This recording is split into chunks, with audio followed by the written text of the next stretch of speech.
All right, let's just jump right into it. We are going to break down the core philosophy behind Robert Greene's super influential and, yeah, pretty controversial book, The 48 Laws of Power.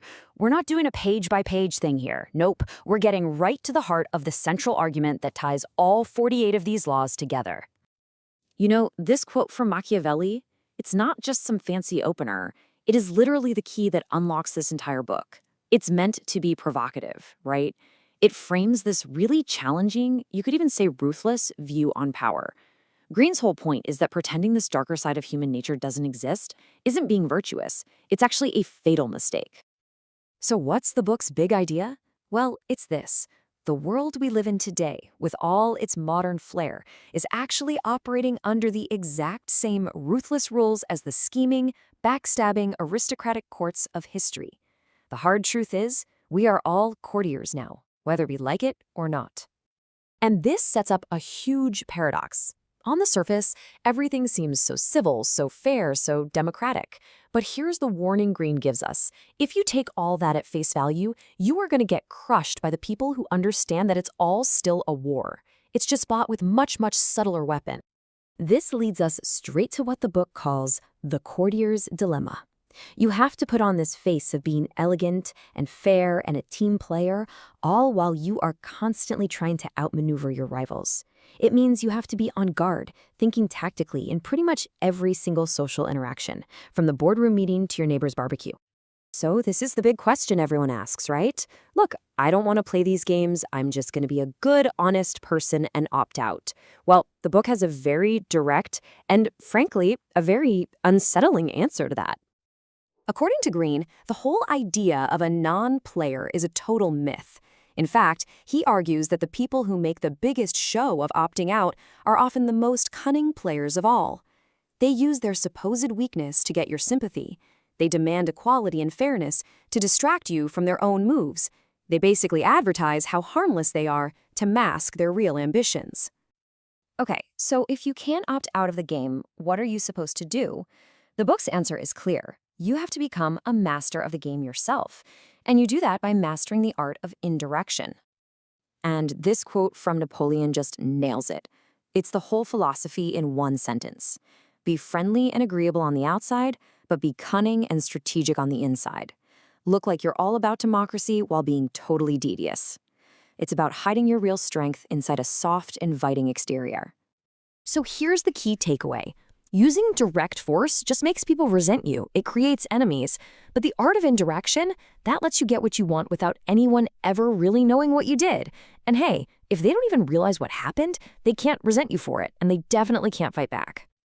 Okay, so that's the theory. But where this book really shines is in its stories from history.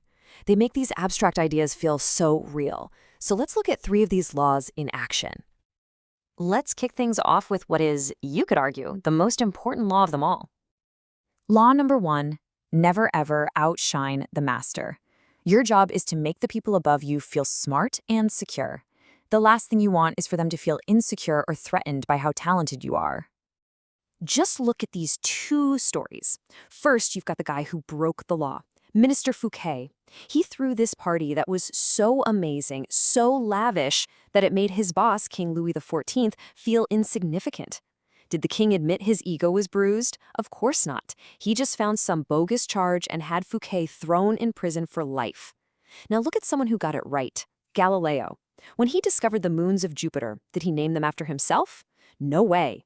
He named them the Medicean stars, after his patrons, the Medici family. He made them look brilliant all across Europe, and guess what? They funded him for years.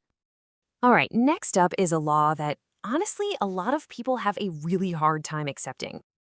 Law number 2, never put too much trust in friends. Learn how to use enemies. The logic here is that friends can easily become envious and are more likely to betray you.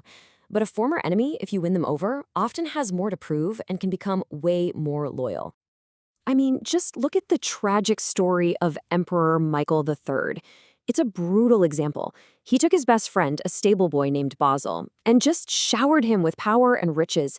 He bet his entire future on his friend's gratitude. But here's the thing. Gratitude is a pretty shaky foundation for power. Basil just kept getting stronger and stronger, And when the moment was right, he had Michael murdered in his sleep and took the throne for himself. A tough lesson. And now for a law that is an absolute cornerstone of strategy. Law number 3, conceal your intentions. It's pretty simple, really. If people have no idea what you're actually trying to do, they can't prepare a defense against you. You keep them guessing, you keep them off balance, you keep them in the dark. Otto von Bismarck was an absolute master of this.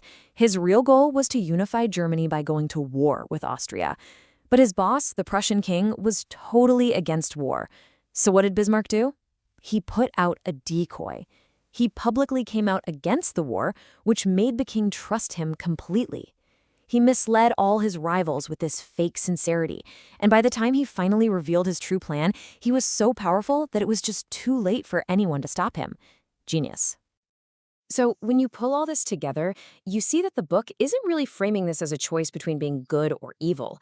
No, it's a choice between two roles you can play in this game that, according to the author, you can't avoid. And this is the question that just hangs over this entire book, right? You're probably thinking, wait a minute, being cunning, being deceptive, being indirect, isn't this just a how-to guide for being a terrible person? And here's the book's brutally honest answer. The game of power is inescapable. You can try to deny it exists, but all that does is make you powerless and miserable. So given that choice, it's way better to become a skilled artist of power than a bungler who just gets steamrolled, or a denier who's living in a complete fantasy. Let's just break that down. The bungler? They react to everything emotionally. They're painfully obvious in what they want. They create enemies everywhere they go, and ultimately they end up powerless and unhappy. The artist of power, on the other hand, masters their emotions. They practice indirection. They charm and seduce people to their side instead of trying to force them. The key point here is that this doesn't necessarily make them a more evil person. It just makes them a hell of a lot more effective at navigating the world as it actually is. And that leaves us with one final, pretty provocative question to think about.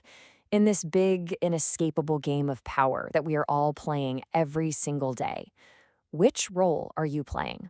Are you the artist, the bungler, or maybe the denier? It's something to think about.